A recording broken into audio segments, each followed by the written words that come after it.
রাধে রাধে, জয় Shrikrishna. Welcome to our channel Radhakrishna Seva. আশা করছি সবাই খুব ভালো আছো, সুস্থ আছো। আগের ভিডিওতে আমি বলেছিলাম যে আমি রাধাকৃষ্ণের পোশাক বানিয়েছি, আর শ্রীকৃষ্ণের পোশাকটা তার ভিডিও আমি শেয়ার করব, কারণ তার আগের এক ভিডিওতে আমি শ্রীকৃষ্ণের পোশাকটা শেয়ার করতে চেয়েছিলাম, বাট বেখেয়ালে আমি কিন্তু পোশাকটা শেয়ার করতে ভুলে গেছি। আর একদম এত ইজি এবং সহজভাবে এই পোশাকটা বানানো দেখিয়েছি, যদি কেউ মনোযোগ সহকারে দেখে আমার মনেই হবে না যে তার আর কোনো অসুবিধা হবে। আর এই ভিডিওটা কিন্তু একদম রিকোয়েস্টেড ভিডিও, কারণ বহুদিন ধরে এই ভিডিওটা বানানোর জন্য অনেক রিকোয়েস্ট এসেছে দর্শক বন্ধুরা, তাদের জন্য। তো অবশ্যই দেখতে থাকো যে এই পোশাকটা কিভাবে বানানো হচ্ছে। 7 ইঞ্চি চওড়া করে আমি এক কোমর কাঞ্চনির জন্য কাপড় কেটে নিয়েছি। আর এবারে আমি কিন্তু পাজামা বানানোর জন্য কাপড়টা দেখাচ্ছি যে কিভাবে কাটতে হবে। তো দেখো, আমি একটা 7 ইঞ্চি লম্বা কাপড় নিয়েছি, এটা ফোল্ড করে নেওয়া আছে একটা ফোল্ড করে, আর 3 ইঞ্চি মার্কিং করেছি একটা। তো দেখো, অসুবিধা হচ্ছিল স্কেলে, তাই আমি ফিতেটা নিয়ে আবার দেখানো শুরু করেছি। তো দেখছো প্রায় 7 ইঞ্চি লম্বায় রেখেছি, এটা একটা ফোল্ড করা রয়েছে। শ্রীকৃষ্ণের এই যে পা জামাটা বানাচ্ছি, এটা কিন্তু 6.5 ইঞ্চিও রাখা যেতে পারে। আর এই দেখো, এখানে কোমরের দিকে মাপ নিচ্ছি, এটা 2.5 ইঞ্চি, 2.5 ইঞ্চি রেখে আমি একটা মার্কিং করছি। হয়তো তোমরা বুঝতে পারছো না যে আমি এমন একটা মার্কার নিয়েছি, সেটা হয়তো বোঝা যাচ্ছে না, বাট আমার বুঝতে অসুবিধা হচ্ছিল না। আর দেখো, পায়ের দিকেও কিন্তু আমি 2.5 ইঞ্চি মাপ রেখে একটা মার্কিং করছি। দেখেছো, ওপরে 2.5 আর পায়ের দিকেও 2.5 ইঞ্চি। এবারে দেখো, এই যে 2.5 ইঞ্চি থেকে একটু যখন নিচের দিকে নামবে, এটা কিন্তু একটা 3 ইঞ্চি নিচে নেমে 3 ইঞ্চি চওড়ার জায়গা রাখতে হবে। দেখো, 2.5 ইঞ্চি এতটা, আর এই যে 3 ইঞ্চি চওড়া, 3 ইঞ্চি নিচের দিকে নেমে 3 ইঞ্চি চওড়া করে আরও একটা আমি মার্কিং করলাম। এবার এই পয়েন্টগুলো না আমি একটু এইভাবে জুড়ে দেব। কাপড়টা আমি একটা ফোল্ড করে নিয়েই কিন্তু মাপছি। তো দেখছো এইটা আমি কিভাবে মার্কিংটা করছি, যদিও আমার না মানে হয়তো এটা চেঞ্জ করলে ভালো হতো, মার্কারটা ঠিক মতন ফুটছে না, স্কিনে ঠিক যেন বোঝাই যাচ্ছে না, বাট আমার কিন্তু কোনো রকম অসুবিধা হয়নি। দেখো, 3 ইঞ্চি থেকে 2.5 ইঞ্চি আমি এইভাবে একটা ফিতে দিয়ে মার্কিং করে আমি বোঝানোর জন্য এইভাবে একটা মার্কিং করলাম। তো বন্ধুরা, ভিডিওটা যেহেতু দুটো পার্ট হিসেবে আসবে, তাই তোমরা ভিডিওটা দেখো, আশা করছি বুঝতে পারবে। আর এই ভিডিওতে দেখানো হবে পাজামা আর কোমর কাঞ্চনিটা কিভাবে বানানো হয়। নেক্সট ভিডিওতে আসবে কিন্তু চলিটা কিভাবে বানানো হয়। আর এইভাবে পোশাকগুলো বানালে কিন্তু খুব সহজে রাধারানী এবং শ্রীকৃষ্ণের একদম ফিটিংস একটা পোশাক বানানো হবে। তো দেখো, আমি যেহেতু একটা পাজামাটার মাপের কাপড় কেটে নিয়েছি, আর সেটাকে রেখে আমি কিন্তু আরও আরেকটা পাজামার মাপের কাপড় কেটে নিচ্ছি। তো আমি এইভাবে সেটা ভালো করে একটা ফিনিশিং দিচ্ছি। দেখো, আমার এখানে দুটো কাপড়ের টুকরো কেটে নেওয়া হয়ে গেছে, আর এই দুটো না এইভাবে জুড়ে দিলেই কিন্তু পাজামা রেডি হয়ে যাবে। আর এদিকে আমি কাপড়ের নিচে কিন্তু সুতির কাপড় দিয়েই পুরো পোশাকটা বানাবো। আর আমি কোমর কাঞ্চনির জন্য কিন্তু 40 ইঞ্চি লম্বা আর 7 ইঞ্চি চওড়া করেও কাপড় কেটে নিয়েছি। আর এদিকে দেখো, পাজামার জন্য আমি যে কাপড়টা কেটে নিয়েছি, তার যেটা কোমরের দিক আর পায়ের দিক মানে 2.5 ইঞ্চি করেছিল, 2.5 ইঞ্চি প্লাস 2.5 ইঞ্চি। তো ওই সাইডগুলো আমি আগে সেলাই করে নিচ্ছি, একটা কোমরের দিকে পড়বে আর একটা যাবে পায়ের দিকে। তো আমি এখন কোমরের দিকটা সেলাই করে নিলাম, আর এই সাইডটা আসবে পায়ের দিকে। তো একটাভাবে কাপড় সোজা রেখে তার উপরে আর একটা সুতির কাপড় চাপা দিয়ে আর এইভাবে সেলাই করে নিয়েছি। এবারে দেখো এটা পকেটের মতন হয়ে গেল। এবারে এটাকে আমরা সোজা করে নেব। সোজা করে নেওয়ার পরে আর বন্ধুরা তোমরা না এই ভিডিওটা মনোযোগ সহকারে দেখো। এই ভিডিওটা দেখলে না আর অসুবিধা হবে না যে পাজামা কিভাবে বানানো হয়, আর ভীষণ ইজি হবে। এটা কিন্তু ভীষণ রিকোয়েস্টেড একটা ভিডিও ছিল। অনেক দিন পরে আমি খুব মানে সময় নিয়ে কিন্তু এই ভিডিওটা বানিয়েছি। তো দেখো আমি পায়ের দিকের লুকটা আরও একটু গর্জিয়াস বানানোর জন্য কিন্তু এইভাবে যেটাকে বলা হয় সামোসা লেস, তো ওই লেস দিয়ে পায়ের দিকটা একটা গোল্ডেন টাচ দেওয়ার চেষ্টা করছি। আর এই পোশাকটা কিন্তু এক দিদিভাই তার 12 ইঞ্চি শ্রীকৃষ্ণের জন্য বানাতে দিয়েছে। আমার অলরেডি উলের কাজ রয়েছে। উলের কাজের মাঝে আমি চেষ্টা করলাম যে ভিডিওটা অন্তত বাকি যাদের রিকোয়েস্ট আসছে তাদের জন্য এটা বানানোর। তো দেখো আমি পায়ের দিকে সেলাই করে নেওয়ার পরে আমি কিন্তু সব সাইড থেকে কিন্তু আমি একটা সেলাই দিয়ে নিয়েছি যেন কাপড়টা কোনোভাবে না সরে যায়। আর চাইলে এটা কিন্তু আয়রন করেও নেওয়া যেতে পারে, বাট আমি আয়রন করে নিয়েছি, তার আগে সেলাইটা করে নিয়েছি পায়ের দিকে। আর দুটো কাপড় একই রকমভাবে একই পদ্ধতিতে আমি সেলাই করে নিই আর লেস লাগিয়ে নিয়েছি পায়ের দিকে। আর দেখো কত সুন্দর দেখতে হয়েছে। এবারে না এটাকে আমরা কিভাবে জুড়ে নেব দেখো।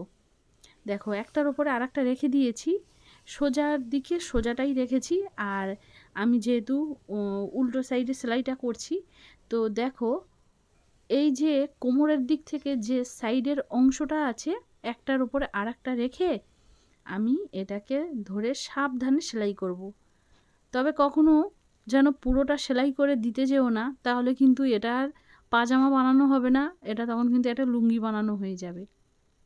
তো দেখো এইভাবে আমি একদম লক করে কিন্তু সেলাইটা করছি। যেহেতু ছোট ছোট ঠাকুরের পোশাক বানানো হয়, তাই আমি খুব চেষ্টা মানে পা আর হাতের যে মেশিনগুলো কাজ করে ওই মেশিনে কাজ করলে না খুব ভালো হয়। দেখো যেভাবে আমি একটা সাইড কিভাবে সেলাই করলাম, জাস্ট অর্ধেকটাই সেলাই করতে হবে, পুরোটা সেলাই করা যাবে না। কারণ পুরোটা সেলাই করলে ওটা আর পাজামা বানানো হবে না, ওটা তখন একটা লুঙ্গির আকার চলে আসবে। তো দেখো এখানে সেলাই করতে গেলে আমি একটু মানে গভীরভাবে সেলাইটা করে নেব। দেখো একটু ভিতরের দিকে সরে আসব, সামান্য একটু ভিতরের দিকে সরে এসে, কারণ ওই অংশটাই কিন্তু ফ্রন্ট সাইডে রাখা হবে। দেখলে অর্ধেকটাই সেলাই করে নেওয়া হয়েছে। এবারে আমরা এটাকে আবার কিভাবে খুলে নিচ্ছি দেখো। দেখো এটা তো একটার সঙ্গে আর একটাই আমরা জুড়ে দিয়েছিলাম। এবারে কি হবে, মানে একটা পায়ের সঙ্গে সেই পায়েই জুড়তে হবে। তো এটাকে ঠিক এইভাবে ধরতে হবে, ধরে খুব সাবধানে, একদম মানে তাড়াহুড়ো নয়, যারা নতুন চাইছো যে বানাতে তাড়াহুড়ো না করে ধীরে ধীরে কাজ করবে, দেখবে সহজে কিন্তু এইভাবে পোশাকটা বানানো যাবে। আর ভীষণ মানে আমার প্রচুর রিকোয়েস্ট এসেছে যে 12 ইঞ্চি রাধাকৃষ্ণের পোশাক বানানোর জন্য, তো আমার সময় হয়ে উঠছিল না। আর ভীষণ চেষ্টা করে আজ শেষ পর্যন্ত পোশাকটা বানানোর মানে সময় পেয়েছি।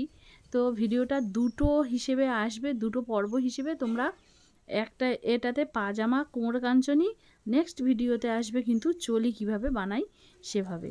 আর অবশ্যই তোমরা কিন্তু কমেন্ট বক্সে জানিয়ে দিও যে এটা তোমাদের কেমন লেগেছে, এই পদ্ধতিতে ড্রেসটা তোমাদের কেমন লেগেছে তোমরা অবশ্যই কমেন্ট বক্সে কিন্তু জানিও।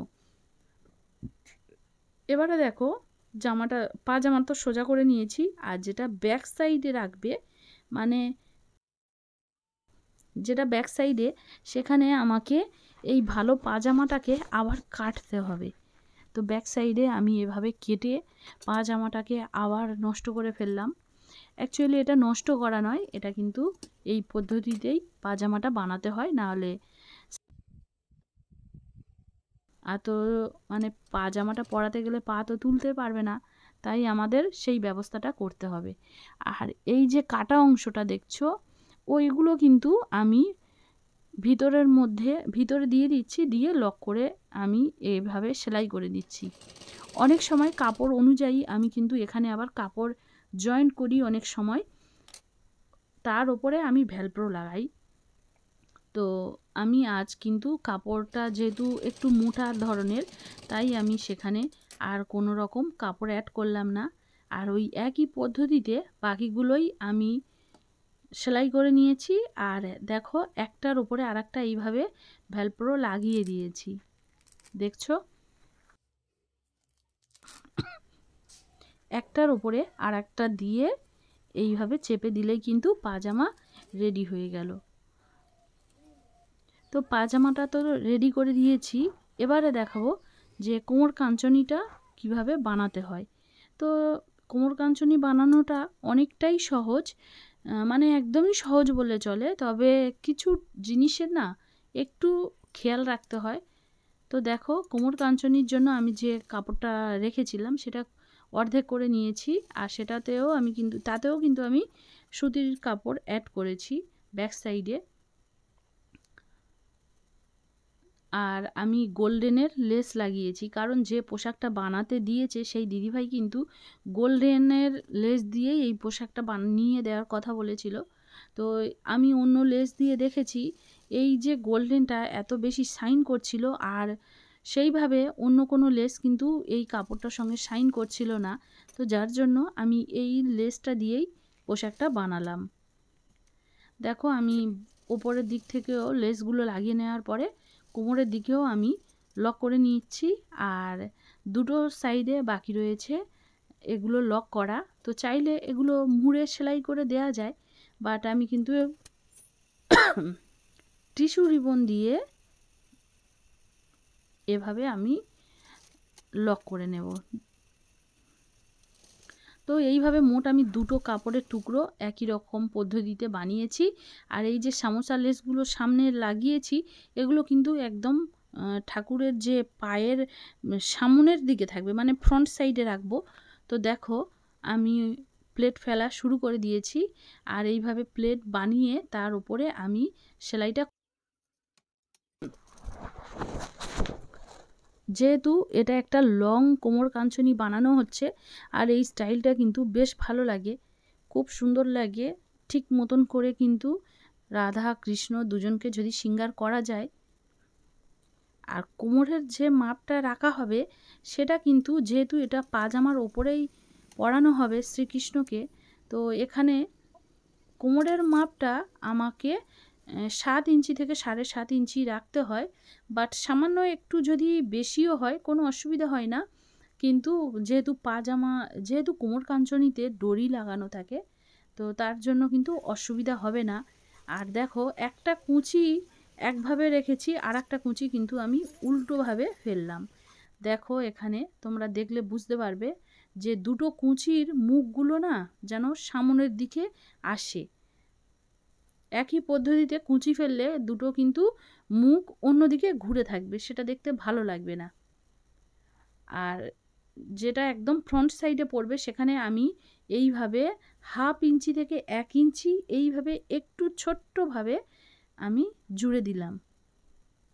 এবারে এখানে আমি কোমরের কাপড়টা লাগিয়ে নিচ্ছি, যেটা 1 ইঞ্চির একটু বেশি চওড়াভাবে কেটে নিয়েছিলাম। এবারে ডরি দিয়ে আমি উপর থেকে কোমর কাঞ্চনির যে কোমর পটিটা সেটাও লাগিয়ে নিচ্ছি। তো প্রথমে কোমর পটি লাগাতে গেলে আগে পিছন থেকে আগে লাগানো হবে, মানে উল্টো সাইডে আগে লাগাতে হবে, তবে কিন্তু ফ্রন্ট সাইডে সেটাকে ভালোভাবে ফিনিশিং দিতে হবে। তো দেখো বন্ধুরা, এই যে পাজামা আর কোমর কাঞ্চনি যেটা বানিয়েছি আমি এই ভিডিওর মাধ্যমে শেয়ার করলাম। আর ভিডিওটা তোমাদের কেমন লেগেছে অবশ্যই জানিও, ভালো লাগলে লাইক শেয়ার করতে একদমই ভুলো না, আর অবশ্যই বেশি করে কিন্তু কমেন্ট করো ভিডিওটার নিচে। আর নেক্সট ভিডিওতে আসবে কিন্তু চলি কিভাবে বানাই। সবাই খুব ভালো থেকো, সুস্থ থেকো, রাধে রাধে।